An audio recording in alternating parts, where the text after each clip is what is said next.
नमस्कार दोस्तों, मैं हूं जितेंद्र कुमार। एक बार फिर से आप सभी का स्वागत करता हूं ऐसा पड़ता के यूट्यूब मंच पे। दोस्तों, कांग्रेस के पूर्व राष्ट्रीय अध्यक्ष, लोकसभा में विपक्ष के नेता राहुल गांधी के क्रांति की धरती बिहार की राजधानी पटना पहुंचने से महज 24 घंटे पहले नरेंद्र मोदी के नेतृत्व वाले एनडीए गठबंधन के भीतर एक बहुत बड़ी बगावत हो गई है। जी हां, आपने बिल्कुल ठीक सुना। एक तरफ जहां पर राहुल गांधी, कांग्रेस के नेता, विपक्ष के नेता राहुल गांधी 18 जनवरी को क्रांति की धरती पटना पर पहुंचने वाले हैं, जिस क्रांति की धरती से महात्मा गांधी ने इस भारत देश की आजादी का बिगुल बजा दिया था, जिस क्रांति की धरती से जेपी ने यानी जयप्रकाश नारायण ने आजादी की दूसरी लड़ाई यानी आपातकाल के खिलाफ लड़ाई की शुरुआत की थी, उसी क्रांति की धरती पर अब कांग्रेस के नेता, विपक्ष के नेता राहुल गांधी संविधान को बचाने के लिए, संविधान की सुरक्षा के लिए पहुंचने वाले हैं 18 जनवरी को। लेकिन उनके पटना की धरती पर पहुंचने से पहले करीब महज 24 घंटे पहले एनडीए के भीतर एक बहुत बड़ी बगावत हो गई है। लोग इंतजार कर रहे हैं चाचा के खेले का, नीतीश कुमार के खेले का, लेकिन नीतीश कुमार के खेले से अगर अलग हट करके देखा जाए तो फिर विपक्ष को यानी खास करके राष्ट्रीय जनता दल के मुखिया लालू प्रसाद यादव और उनके वारिस, उनके उत्तराधिकारी, उनके बेटे तेजस्वी यादव को एक बड़ी कामयाबी मिलती हुई नजर आ रही है। हम आप तमाम लोगों को बता दें कि तेजस्वी यादव गाहे बगाहे यह बात कहते रहे हैं कि वह चिराग पासवान नहीं है जिनके पिता का अपमान किया गया, जिनके पिता की मृत्यु के बाद उनकी पार्टी को हड़प लिया गया, जिनकी पिता की मृत्यु के बाद उनके आधिकारिक आवास को, जिसमें पूरा बचपन उनका चिराग पासवान का बीता था, उस घर को छीन लिया गया। और मैं उस एनडीए के साथ रहूं, मैं उस नरेंद्र मोदी के साथ रहूं, जाहिर सी बात है कि ये अपमान की टीस कहीं ना कहीं चिराग पासवान को भी अंदर ही अंदर झकझोर रही होगी। जब उनके सर से उनके पिता का साया उठ गया तो फिर उनसे उनकी पार्टी छीन ली गई, उनसे उनके सांसद छीन लिए गए, उनसे उनका घर छीन लिया गया था। यहां तक कि जिस मंत्री पद के ऊपर, उनके पिता के मंत्री पद पर, स्वर्गीय रामविलास पासवान के मंत्री पद पर उनका स्वाभाविक अधिकार था, उसको नकारते हुए उनके चाचा यानी चिराग पासवान के चाचा स्वर्गीय रामविलास पासवान के छोटे भाई पशुपति पारस को नरेंद्र मोदी ने मंत्री बना दिया था। गाहे बगाहे चिराग पासवान का ये दर्द, चिराग पासवान की ये टीस समय समय पे उठती रहती है। पिछली बार जिस तरीके से उन्होंने 2020 के बिहार विधानसभा चुनाव में भारतीय जनता पार्टी यानी बीजेपी के षड्यंत्र का हिस्सा बनते हुए भारतीय जनता पार्टी के कहने पर पूरी बदनामी ओढ़ते हुए नीतीश कुमार के कैंडिडेट को हराने के लिए, नीतीश कुमार के उम्मीदवारों के खिलाफ करीब करीब सभी सीटों पर अपने उम्मीदवार उतार दिए थे।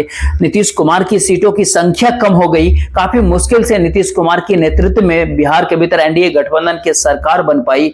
उस दिन से नीतीश कुमार चिराग पासवान से खार खाए कहीं न कहीं बैठे हैं, चिराग पासवान से चिढ़े हुए बैठे हैं। उसके बाद नीतीश कुमार ने अपना खेला किया। कहा तो ये तक जाता है कि चिराग पासवान की पार्टी को तोड़ने में, लोजपा को तोड़ने में, उनके चाचा पशुपति पारस को भड़का करके सभी सांसदों को तोड़ने में सबसे अहम भूमिका अगर किसी ने निभाया था तो नीतीश कुमार ने निभाया था। कहा तो यह जाता है कि नीतीश कुमार ने नरेंद्र मोदी पर दबाव डाल करके चिराग पासवान की जगह पशुपति पारस को केंद्र की नरेंद्र मोदी सरकार में मंत्री बनने पर मजबूर कर दिया था। कुछ दिन पहले ही दही चूड़ा का भोज हुआ था, आपको ध्यान होगा। आमंत्रित किया था चिराग पासवान ने नीतीश कुमार को।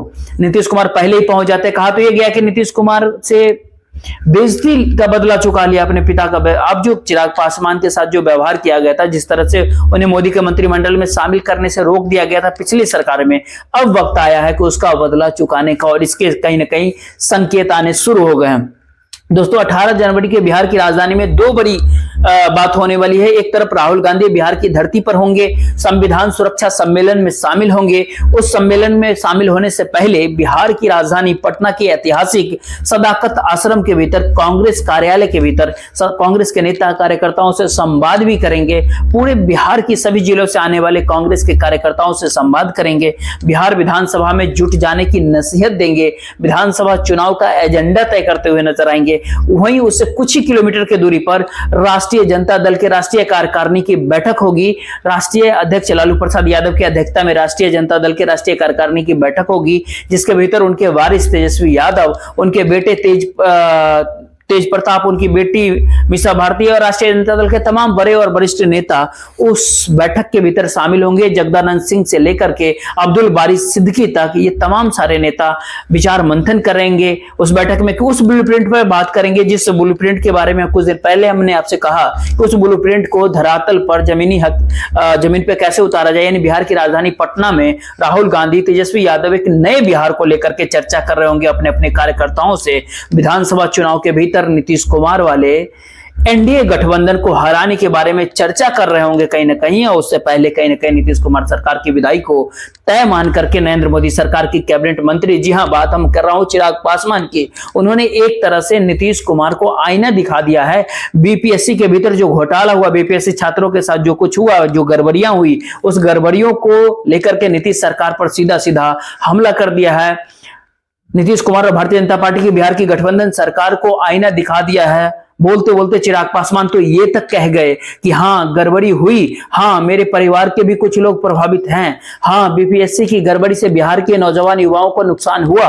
और इसके साथ साथ उन्होंने एक बात और कह दी, काफी दिलचस्प लाइन उन्होंने कहा कि अगर मैं विपक्ष में होता तो मैं भी आंदोलन कर रहा होता, मैं भी धरना प्रदर्शन कर रहा होता, मैं एनडीए गठबंधन के भीतर शामिल हूं, मेरी मजबूरी है, गठबंधन धर्म निभाना मेरी मजबूरी है, इसीलिए मैं धरना प्रदर्शन आंदोलन कुछ भी नहीं कर सकता। तो क्या ऐसे में चिराग पासवान ने संकेत दे दिया कि प्रशांत किशोर को जबरदस्ती नेता बनाए जाने से असहज चिराग पासवान इस बात को समझ चुके हैं कि प्रशांत किशोर को नेता बना करके नरेंद्र मोदी और अमित शाह वाली भारतीय जनता पार्टी कहीं ना कहीं चिराग पासवान को उसी तरीके से राजनीतिक रूप से खत्म करने की षड्यंत्र बना रहे हैं, जिस तरीके से एक बार चिराग पासवान को नरेंद्र मोदी ने अपना हनुमान बनाकर बिहार में नीतीश कुमार को राजनीतिक रूप से किनारे लगाने का सोचा था, जहां पर चिराग पासवान को यह पता हो गया कि जैसे प्रशांत किशोर पी के जो नेता के रूप में जैसे जैसे स्थापित होंगे, वैसे वैसे वो एक युवा चेहरा और विकल्प के रूप में स्थापित होंगे, जिनका इस्तेमाल करते हुए बीजेपी यानी नरेंद्र मोदी की और अमित शाह वाली भारतीय जनता पार्टी बिहार के भीतर राजनीतिक रूप से चिराग पासवान को खत्म करने की पूरी कोशिश करेगी। इसलिए चिराग पासवान ने मोर्चा खोल दिया है। चिराग पासवान ने सीधा सीधा मैसेज दिया है कि अभी विधानसभा चुनाव के भीतर वक्त तो है, लेकिन हम पाला बदलने को तैयार हों। उनकी तरफ जो अनऑफिशियली, जो गैर आधिकारिक रूप से जो तेजस्वी यादव की तरफ से जो ऑफर दिया गया था, इशारों में लग रहा है कि पर्दे के पीछे कुछ बातचीत इन दोनों के बीच हुई है। ऐसा लग रहा है कि चिराग पासवान तैयार हो गए हैं। कुछ दिन पहले हम आपको बताए भी थे कि किस तरीके से चिराग पासवान को एक बहुत बड़ा ऑफर तेजस्वी यादव की तरफ से, आरजेडी की तरफ से दी जा रही है, क्योंकि चिराग पासवान वर्तमान में नरेंद्र मोदी सरकार में चिराग पासवान मंत्री हैं।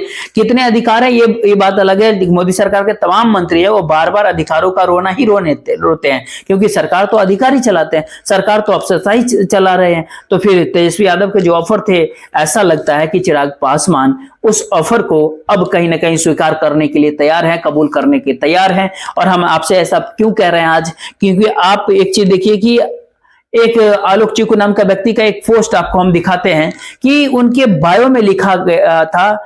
आपको ऐसे हम पढ़ के बता देते हैं कि आरजेडीएन है, सोशलिस्ट हैं, ह्यूमनिस्ट हैं, क्या है, राइटर है, सोशल एक्टिविस्ट है, मतलब क्या कुछ है। इस दौर में ये सबसे बड़ी बात मायने रखता है कि तस्वीर कहता है, वीडियो बोलता है, आगे क्या लिखा है चिराग पासवान के बारे में।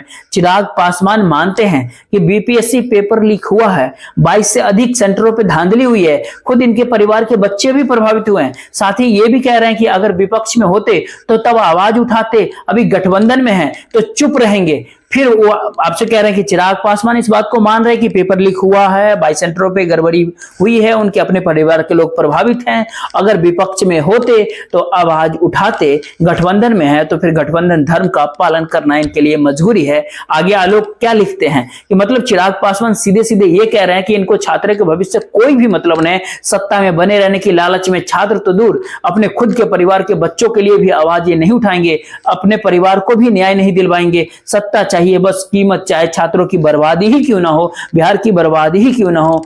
आपको एक चीज और दिखा दे कि चिराग पासवान ने न्यूज़ 24 पे एक इस तरह का बयान दिया था।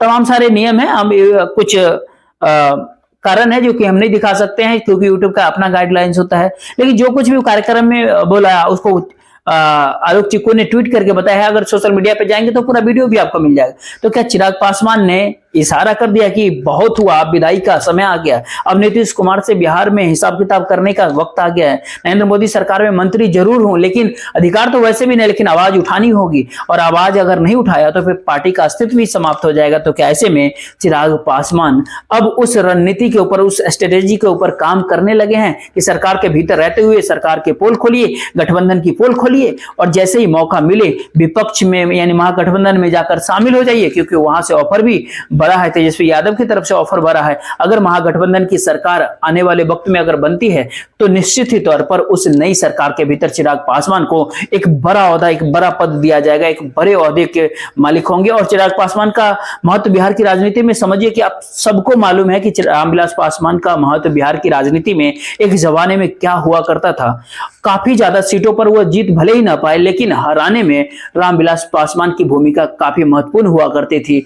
अगर 2020 का पिछला विधानसभा चुनाव, 2020 का बिहार विधानसभा चुनाव देखे और उससे पिछले के बिहार विधानसभा चुनाव में देखे, तो एक तरह से चिराग पासवान ने अपनी ताकत को दिखाया था। चिराग पासवान किसी भी गठबंधन के हिस्से में नहीं लड़े थे, 2020 में अलग होकर के लड़े थे। जेडीयू या नीतीश कुमार के उम्मीदवारों के खिलाफ उम्मीदवार खड़े किए थे 2020 के बिहार विधानसभा चुनाव में।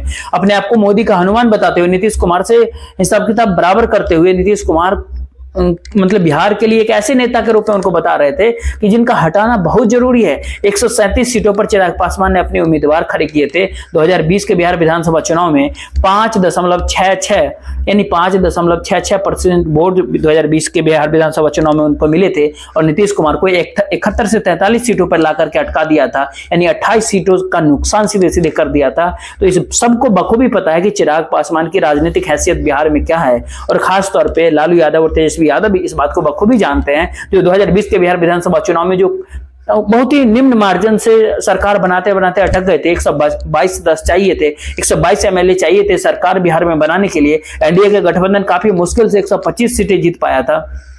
आरजेडी के नेतृत्व वाला 110 सीटों पर जाकर अटक गया था, लेकिन उसके भीतर भी 2 दर्जन के सीट आसपास का भी सीट ऐसी थी जिस पर जीत हार का मार्जिन काफी कम था। आरजेडी ने इस बात का आरोप भी लगाया था कि प्रशासनिक अधिकारियों का प्रयोग करते हुए गड़बड़ी की गई है, यानी ये कहे कि मशीनों में खेला किया गया है। जिस तरह का खेला हरियाणा और महाराष्ट्र का विधानसभा चुनाव में आपने देखा होगा, तो तमाम सारे लोगों को पता है जो करीब 5.5-6% वोट अगर चिराग पासवान का महागठबंधन के साथ जाकर जुड़ जाएगा, तो फिर महागठबंधन का जो आंकड़ा है वो करीब 150 के आसपास पहुंच जाएगा, यानी 140-50 के आसपास जब पहुंच जाएगा। क्या यही वो ब्लूप्रिंट है जिस ब्लूप्रिंट के सहारे तेजस्वी यादव ने लालू यादव को तैयार कर लिया, मना लिया कि हमें अब चाचा को नहीं लाना है, नीतीश कुमार के खेल को बंद करना है, उनके लिए नो एंट्री का बोर्ड लगा देना है, क्योंकि हमारे पास फुल प्रूफ प्लान पहले से तैयार है। जब भी विधानसभा चुनाव बिहार का होगा, जो आमतौर पर अक्टूबर-नवंबर में संभावित बताया जाता है, करीब करीब 8-9 महीने का समय बचा है, हो सकता है तो उस ब्लूप्रिंट के सहारे उस समय में चिराग पासवान की एक अहम भूमिका बिहार में की राजनीति में हो सकती है फिर से। और हो सकता है कि राहुल गांधी को बिहार के राजधानी पटना पहुंचने से 24 घंटे पहले एनडीए को टूटने और बिखरने की प्रक्रिया कहीं ना कहीं शुरू हो गया। राहुल गांधी, तेजस्वी यादव, चिराग पासवान, तमाम लोग मिल जाते हैं, एक साथ खड़े हो जाते हैं, तो बिहार में भारतीय जनता पार्टी वाली नीतीश कुमार की गठबंधन की सरकार की विदाई कहीं ना कहीं तय मानिए। और यही वह रणनीति है जिस पर महागठबंधन ने, तेजस्वी यादव ने, राहुल गांधी ने, चिराग पासवान ने सब कुछ तैयारी शुरू कर दिया। एनडीए के भीतर बगावत शुरू हो गया, एनडीए गठबंधन के भीतर टूट फूट की बातें भी चलने लगी है, और अब ऐसा लग रहा है कि चिराग पासवान सही समय का इंतजार कर रहे हैं। चाचा नीतीश कुमार खेला करे या न करे, लेकिन भतीजा, एक और भतीजा, दूसरा भतीजा यानी चिराग पासवान ने अब बिहार की राजनीतिक गलियारों में खेला करने का पूरा मन बना लिया है। फिलहाल इस वीडियो में इतना ही। वीडियो को शेयर कीजिएगा, वीडियो को लाइक और चैनल को सब्सक्राइब जरूर कीजिएगा। जय हिंद, जय भारत।